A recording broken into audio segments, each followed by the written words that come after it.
In March in Winter Park, we will elect two new city commissioners, District 1 and District 2. And we're pleased to have with us today Carl Creasman, who's going to be answering our three questions.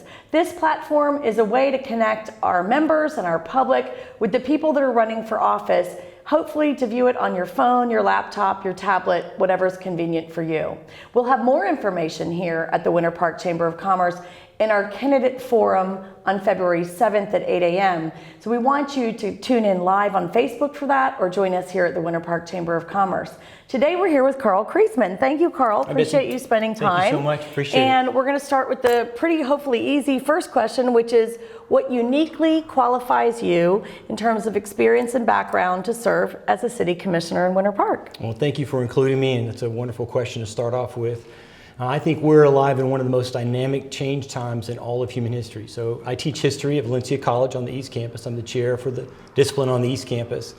And there are two or three other times, but that's it, that are this dynamic. And so I think what that means for leadership is that we need someone who's visionary and has strategic thinking. What we need right now is the willing to be visionary and bold, respecting our past, be aware of the opportunities they have in front of us. So that's something I can bring to the table as a history professor.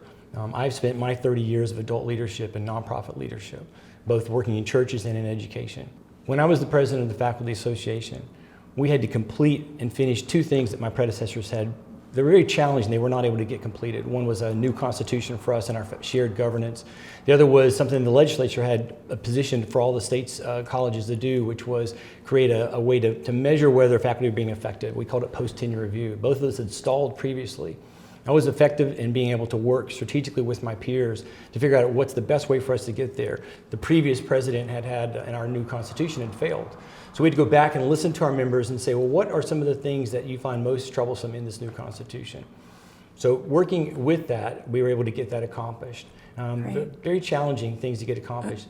In nonprofit leadership, the difficulty as compared to, say, business leadership is you don't get to hire who you want necessarily at the table. When you walk into a nonprofit situation and from a leadership decision making, you're having to work with people around the table. And this is one of the skills that I think I bring very strong to the table that I'm most proud of, is that I'm very thoughtful and moderate. I consider what other people are thinking. I'm eager to hear what's going on so we can find not the right answer. Oftentimes we think there's a right answer or the best answer, and many times there are not. Some of the situations we are confronting in our society are so complex. What we need to try to find is the next best answer. We take that next step together, working collectively to try to figure out our solutions that can help us move forward into the future. Not afraid, not worried. We want to preserve.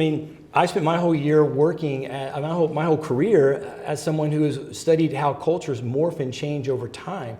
So in that situation, you want to honor the past, but not in a way that is afraid to take the next step. That's what I bring to the table. Great.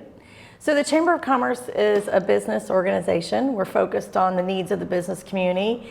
Our next question is around what would you do to support the business community if you became city commissioner? Winter Park is a wonderful place. I think we all know that. It's a charming village. It's the thing we love.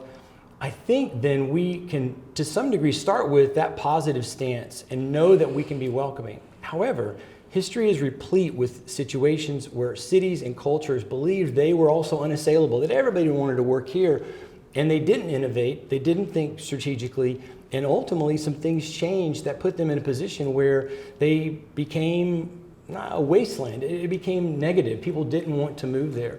We need to constantly be on the forefront of making sure that our forward face to the business community is welcoming, encouraging. We want headquarters of businesses to say, Winter Park's a place I want to move. It's a place that will be welcoming to my business.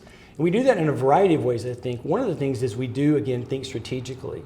So two of the ideas that I have that I think would be beneficial is one, we look at a way to try to cast a 5G broadband net over the core central business district that would also affect our CRA. By offering an opportunity for businesses to perhaps lower their costs through the city owning, much like we own our electric service, a broadband system. That's a positive thing that says, hey, we're innovating and looking, not just 3G, we're looking at 5G because that's where we're going collectively in the technology realm. The idea of producing a mini mass transit trolley system, that goes up and down Fairbanks, across Morse, loops around 1792, up Orange and Fairbanks. Just think how wonderful that would be to provide for customers, for people who want to visit during the arts district, just helping us. It wouldn't immediately solve problems like traffic, which can be a challenge, or parking for businesses, but at the same time it would begin to position us as an innovative leader in looking for ways that are both environmentally sensitive but also welcoming to businesses. We want businesses to know that we want you to be here. We don't want to be setting up codes or policies that seem to be restrictive or even exclusionary, like we're not interested in you coming here. We want a welcome mat that's open, working with the chamber, try to suggest that this is the place you want to do business. You should come to be here. Great. And finally, we want to know about change. What change would you most like to influence if you're elected city commissioner? This may be the most important question for me. I was having a conversation with one of our citizens, and we were talking about different things, and they noticed that the little phrase on my materials is that people matter. And they said, I like that. I think that's a good idea. I said, I think it's the most important idea. So the change that I would be most interested in, and this goes back to my saying that for 30 years I've been involved in nonprofit leadership. My family, my parents were school teachers, they worked in churches, and we grew up with a lifetime of service, giving to other people, caring for other people. I think the challenges that we confront as a society today, both in Winter Park and maybe even nationally, can only be solved when we go together. And so what I would want to bring to the commission is an attitude that says, love your neighbor as yourself is not just a nice, soft idea, but that's a thing involving strength. Civility and kindness are strengths that you bring to challenging conversations where we're trying to figure out together as citizens, well, what should we do about something? When we can honor one another, we're our best. I just started my classes at Valencia about 3 weeks ago. And on the first day of class, I tell them the same story. And that is I have an underwriting core philosophy of life. And that is that every person matters. Every person is uniquely made and has value, and their voice matters. We want Winter Park, and we want the commission to be a place that is welcoming to all, inclusionary, not exclusionary, not acting out of fear or concerns of change, but instead saying to each person, both the 5 commissioners, but to the citizens themselves, every person's voice matters. And that takes a challenge because sometimes the person may be presenting things that I may not necessarily agree to. Again, the nonprofit leadership, that's provided me the ability to work in those settings where sometimes you're working with someone who doesn't share your core values, but together you're trying to get to the next best answer.